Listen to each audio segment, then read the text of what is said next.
Hi, lovely to have you here. Welcome to the Electro Revolution channel. My name is Michael and I'm a car and tech enthusiast. In this episode, we're going to go through free EV charging. You heard me right, free EV charging. Now, I'm not sure why many people don't actually talk about this because it is actually more common than one would expect. But for ICE vehicle owners that are watching videos like this, picture this. You're actually going to a road trip, you stop somewhere for shopping or somewhere to eat, you come back to your car after you've finished all of that, and you find all of a sudden free fuel in your vehicle. That's giving you another 100 kilometers of range or 150 kilometers of range.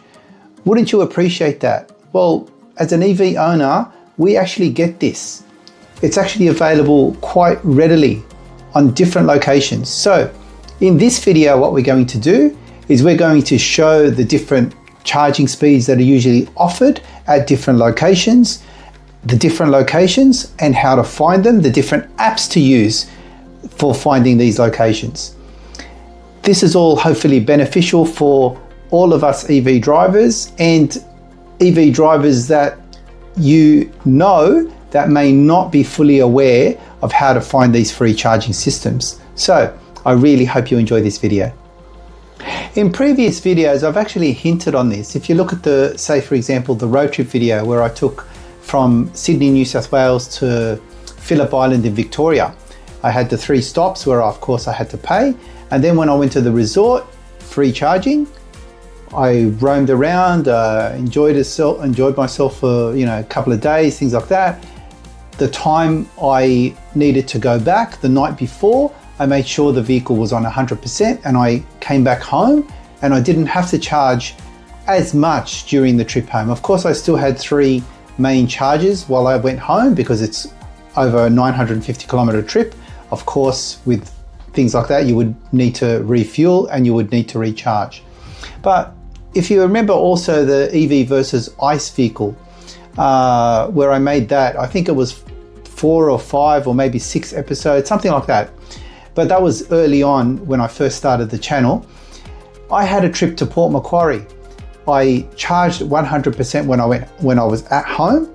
I went all the way to Port Macquarie, which was 430 kilometers, something like that. The vehicle I took did over 550 kilometers on one charge, so I didn't need to charge on the way. While I was at the resort, charged 100%, did the same thing, enjoyed our time there, things like that. And just before I'd left, 100% charge, and then went home on a full charge, all the way back home, didn't pay a cent for the travel, not 1 cent for the travel. And I remember doing that same type of trip with an ICE vehicle and it cost hundreds of dollars. So this is what we're talking about here, EV charging that's free. Another reason I'm releasing a video like this is, look, in my situation, I get free solar. I got solar panels on my home. I charge both my EV cars from solar 99% of the time. Now, I always say 99%, it's never 100%, even when I go through the application stats on how I've charged the vehicle. And that's because you don't always have the sun. I set my charging from the sun to eco mode usually on the Zappy charger I've got. And what that means is it leaves a constant flow of energy into the vehicle. Now, let's say the clouds move over the sun, you get, of course, solar drop within that. Sometimes it'll go maybe under 1 kilowatt, for example, if it's there for 5 minutes, the clouds, and then the sun comes back out again. But I don't want the constant switching off and switching on. So I leave on eco mode, and during that eco mode, it will pull off the grid if it needs to keep at least a minimum of 1.4 kilowatt. And then of course, when you get the sun again, you'll get 6 and 7 and 8 kilowatt charging into the car, which is fine. So not everyone has solar. Now, I'll give you an example. One of my friends, he bought a Model 3 Tesla. Now, to this day, I don't think he's even paid 1 cent for his charging. He lives in a unit. He doesn't have the capability to install solar panels on the roof. It's essentially not allowed in Australian laws. So what options does he have? Well, I'll tell you what options. He actually goes to a local shopping centre where he charges his vehicle. I think that one is at 11 kilowatts. And there's many people that do that. It's completely free charging at that shopping centre. So what they do, and it's 24 hours a day open.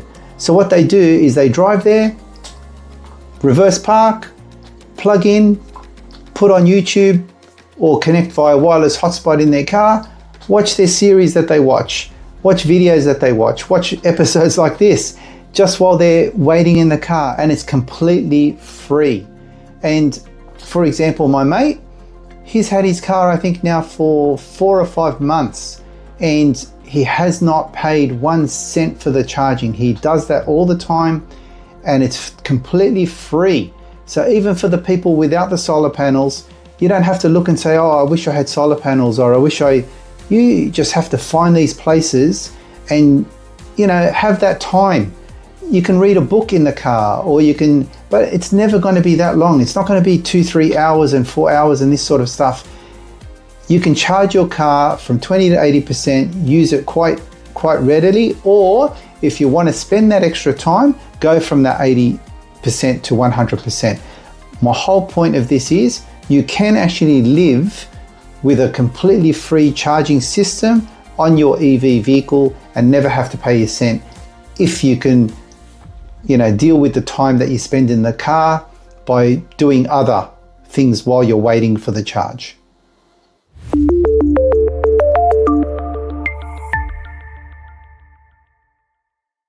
So my first tip for the free EV charging is shopping centres, or shopping malls as you would call them overseas in the US, for example. Now you'll find most shopping centres these days have charging systems on site and for free, completely for free. They're usually 7 kilowatt chargers. It's very rare you'll find something more than that in a shopping centre, and that's essentially because they use single phase power. They technically could upgrade to 3-phase and stuff like that, but the idea is not to charge your car fully. The idea is to encourage you to actually go shopping in that shopping centre, and of course use the facilities, spend money. You do come back with a more full battery, but usually and empty your wallet. Now, usually with those types of chargers that are located in shopping centres, some of them have charging cables, many of them don't. And that's where you need what's called a type 2 to type 2 charging cable, male to female. The female end, of course, goes into the charger in the shopping centre that's applied, and the male end goes into your car. And if you don't know too much about the type 1, type 2, CCS1, which isn't used in Australia, CCS2, which is very common in Australia, CHAdeMO, ask in the comments, or I can make a video about it. But there's plenty of videos out there if you want to know the differences between the chargers.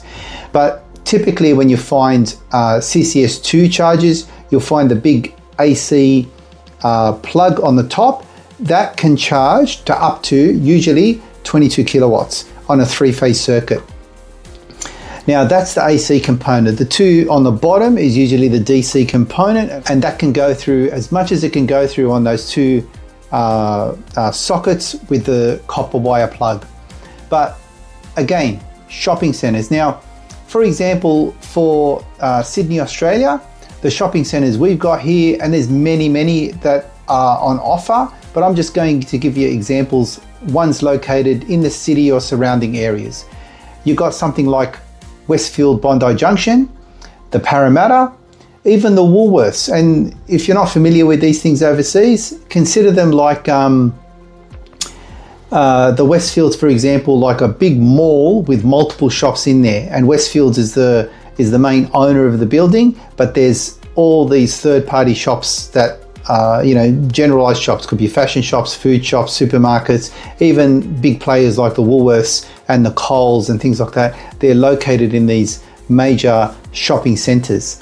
So things like the Green Square, the Woolies Green Square in the city, they've all got free slow chargers in the parking lots. Some of them do go to 11 kilowatt. Some of them also can go higher, but it's extremely rare. Usually you get the 7 kilowatts there. Some of them also go slower at 4 kilowatt. I've experienced that myself at some of the shopping centres. So that's the first tip. I hope you enjoyed that episode.